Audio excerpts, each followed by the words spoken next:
আসসালামু আলাইকুম। নীল private centre থেকে আপনাদের সবাইকে স্বাগত জানাচ্ছি। আমি নীল হাসান। তো বন্ধুরা, আজ আপনাদের জন্য খুবই গুরুত্বপূর্ণ একটি ইংলিশ স্পিকিংয়ের রুলস নিয়ে হাজির হয়েছি। তো বন্ধুরা, আপনারা যারা ইংরেজিতে কথা বলতে চান, দেশের বাইরে যেতে চান, ইংরেজি তো অবশ্যই আপনাদের প্রয়োজন। তো চলুন বন্ধুরা, দেরি না করে আপনাদের সেই গুরুত্বপূর্ণ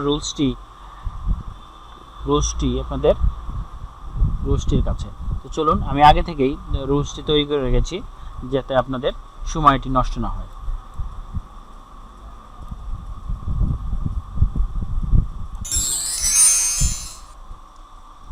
নীল প্রাইভেট সেন্টার।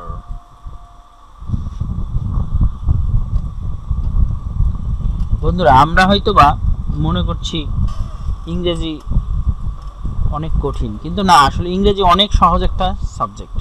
যদি আপনি নিয়মিত ইংরেজি চর্চা করেন, ডেইলি 2 ঘন্টা করে আপনি যদি বাসায় পড়েন, ইনশাল্লাহ আপনি ইংরেজিতে তুখর হয়ে যাবেন।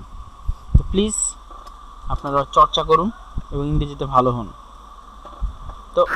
তো আমরা চলে যাচ্ছি আমাদের রুলসে। কর্তা কোনো কাজ করতে সময় লাগে, মানে কর্তার যদি কোনো কাজ করতে সময় লাগে, তো কর্তার যদি কোনো কাজ করতে সময় লাগে, সেক্ষেত্রে আমাদের রুলসে কি হবে? তো ইট প্লাস টেক, ব্র্যাকেটে আছে এটি, মানে হচ্ছে অল টেন্সের ক্ষেত্রে ব্যবহার হবে এটা, plus complement plus time period plus to be ভার্বের present form plus object plus extension.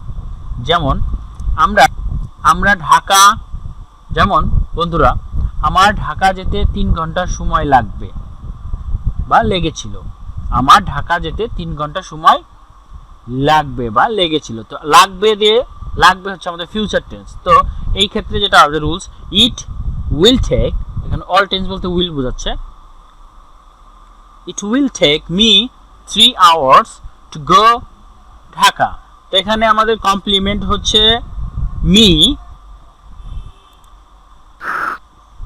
এখানে কমপ্লিমেন্ট হচ্ছে মি, টাইম পিরিয়ড হচ্ছে 3 hours, আর টু গো হচ্ছে মূল ভার্বের প্রেজেন্ট ফর্ম, আর অবজেক্ট এক্সটেনশন এখানে ঢাকা। তো আমরা যদি বলতে পারি যে ঢাকা যেতে আমার 3 ঘন্টা সময় লেগেছিল, তাহলে it took me 3 hours to go Dhaka.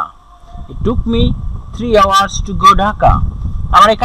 আমার কাজটি করতে 2 ঘন্টা সময় লেগেছিল, তাহলে it took me 2 hours to do the work. তো বন্ধুরা, আমার এই ভিডিওটি যদি আপনাদের ভালো লেগে থাকে, যদি একটু পর্যন্ত আপনাদের কোনো কিছু শিখাতে পারি আমি, তো প্লিজ আমার চ্যানেলটি সাবস্ক্রাইব করুন। ধন্যবাদ। আমি আবার আপনার নতুন নতুন তথ্য নিয়ে হাজির হব। আসসালামু আলাইকুম।